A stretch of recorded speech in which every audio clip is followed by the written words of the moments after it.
What is up, everybody? How you doing out there? So in this video, boy, this is going to be different than what you guys are used to using marijuana. Oh, I know you're going to say, oh my god, marijuana. Yeah. So I have multiple sclerosis, and then so sometimes I end up using weed that's got high CBD in it to take away the numbness and some of the other issues that come along with multiple sclerosis. And my wife has damaged discs in her neck, which give her pain. And so the same thing. Now, we could go out and get gummies and things like that, but why when you can just make your own stuff at home? This is actually from some stuff that I had grown years ago. And after I had taken the flowers off, there were still little pieces here and there of things. And then so what I had done is I had taken those and I had run them over a screen, like the type of screen that you would see on a window, but you can also run it through like a sieve, a strainer like you would have in your kitchen, right? And it breaks it apart and it acts as a much better grinder, okay? So what we're going to do, and then you want to cure this stuff for a really long time, and roughly 1/4 of a teaspoon is a little bit more than I would actually use to smoke, and that's what I'm going to base my measurements off of. So for every teaspoon, that's like 4 doses, if you want to think of it like that, right? So there's 4 servings, there's 8 servings, 12,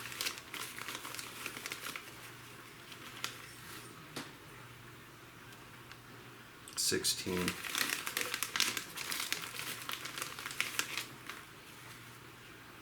and 20. So that will be the first. Okay. There's milk solids in this, so if you want to clarify it, you can. There's videos all over the place on clarifying butter, but really all you do is you just melt it, and then after you melt it, the milk solids will sink to the bottom, foam will come to the top, and you can get the foam off with a spoon, or you can use a strainer in order to get it off. And then the milk solids, you just try to keep on the bottom, and then you just pour the butter out, and then that will pretty much clarify it. All right, so the exact same thing. Now, we can take this and put it in the oven at 200 with lined with parchment paper on a pan, and then that will end up changing the THC into a variant of that, and it can become more psychoactive.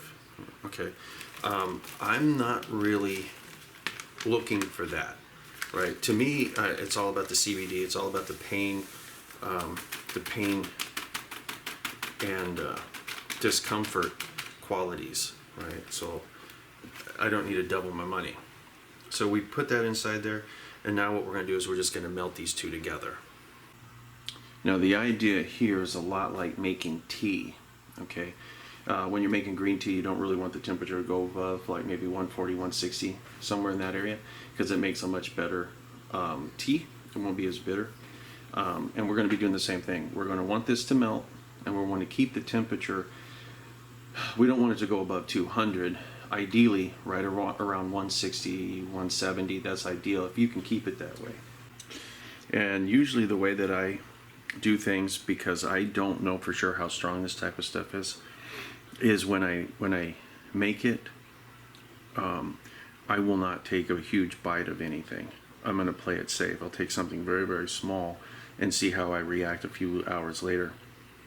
And then that will tell me what the dosage is, right? When you're dealing with things like this, like shake, and it's homegrown, it's hard to tell what the THC level or the CBD level is, and you can't overdose from it, but you can end up getting high and for a really, really long time, and it to a point where it's uncomfortable. So better safe than sorry. Because at the end of the day, really, you're making homemade medication, right? When you stop to think about it. So you see this foam up here? That's a combination of the milk solids and other things. So if you clarified it, you wouldn't see that. So what I've got here is just a typical strainer but I've got some chocolate chips in here because I'm gonna mix the butter with that because I'm gonna be making brownies. And this is what we basically ended up having afterwards, okay? And we're gonna pour that inside here.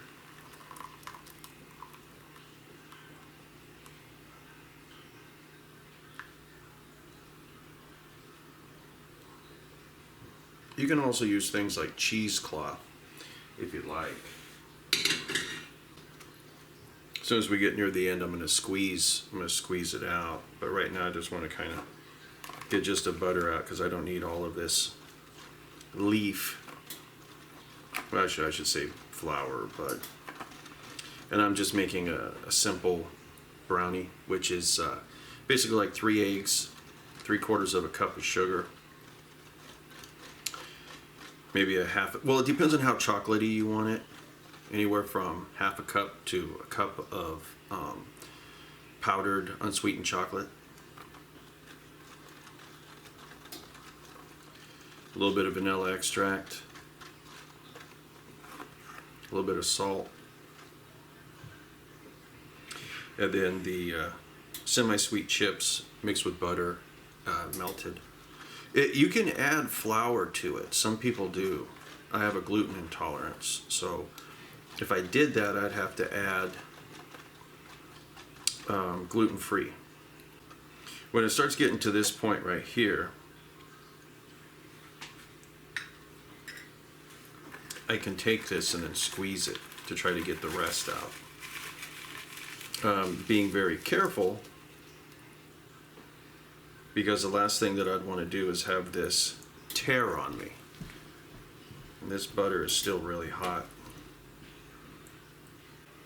And of course, yours may look greener depending on how much you use and then the potency of it. Like I said, my stuff is pretty much just kind of like a shake that remained. So now I'm going to put this in the microwave for about 20 seconds and I'm going to stir it and I'm going to keep doing that until it melts.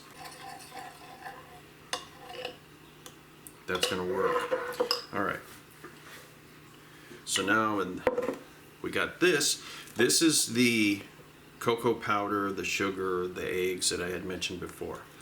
And what we're going to do is we're going to mix these two. During the time that you're cooking this, it is going to kind of smell a little weedy, right? But it's not real bad. You know, I guess it just depends on how much you're actually melting and you're cooking, you know. But as it starts to cook in the oven, it'll start smelling more like brownies.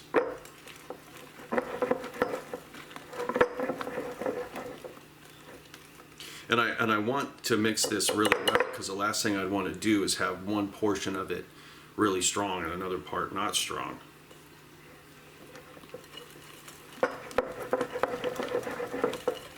But seeing that nice sheen tells me that the fat has been distributed evenly. For some reason, my wife left this much butter inside this. That doesn't make any sense. But that's what we're going to use to butter this, so nothing sticks. And you can also use the wrapper, because there's remnants of the butter on the wrapper as well.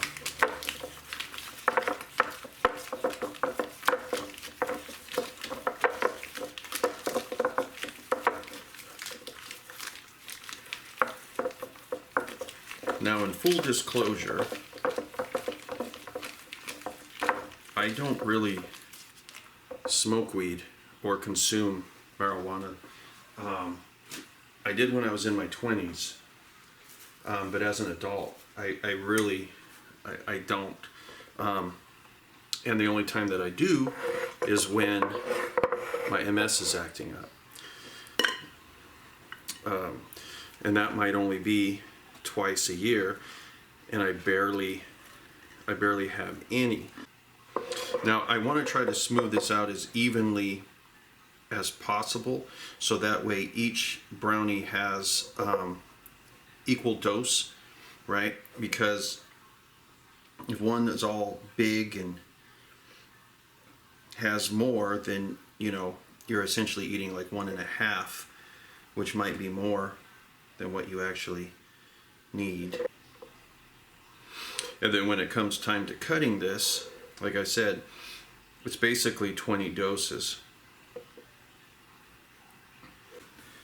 If you want to put your nuts on there, well, the nuts that you would like to eat.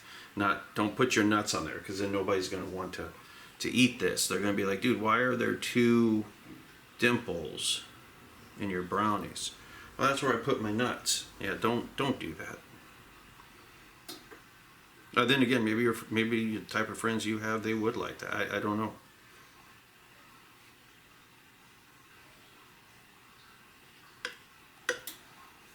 I just want to try to make this as even as possible. There we go. I'm going to call that good.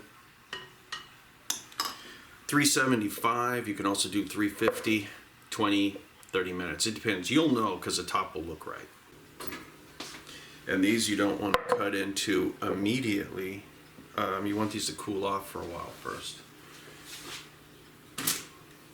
And even if you really don't want to have any brownies that have a little extra in them, what I was telling you about, like the basic recipe for this is actually good for a normal brownie, right? So, because it's quite easy to make. But every time that I think about brownies like this, I always think of that Barney Miller episode where somebody had brought in some brownies that were doused with weed, and then everybody got high in there. But anyway, so we're going to let this cool off for maybe about 30 minutes to an hour. Then we can cut into it. And when I do, remember I was saying this is 20 doses, right? According to about that 1/4 of a teaspoon. All things being equal, right? It's probably not going to have the same impact. So I want to cut these where I have 20 pieces. And even with that, the first one that I end up trying, I'm only going to take half of that, and to see what kind of reaction I have. And, give it about an hour to see what kind of reaction you're going to have. Don't, take it and then like, I have 20 minutes, like I don't feel nothing, I'll have another. Don't do that. Give it about an hour or so for it to start hitting your system. Because, when you ingest it, it's different than when you smoke it, right? It's going to be different. But this has primarily got a high CBD to it. So if anything, I shouldn't get too high from it. If anything, I'll just, feel more relaxed and comfortable, and some of the aches and pains that I have will go away. So, like I said, this is pretty much going to be used just for medicinal use for my MS and my wife's neck. After we got into that car accident, it messed up her neck even more. And so she's been in a lot of pain. And the doctors have been talking about giving her all sorts of pain medication. And I would really prefer her not to take that, because it becomes addictive and a lot of times causes more damage than good. Something like this, if it works, then hey, cool, But anyway, guys, that's my video. And then I'm going to get back to some of my normal cooking videos pretty soon. I've just been having a lot of stuff going on and haven't had the time or the energy to do it. So until next time, I'll talk to you later.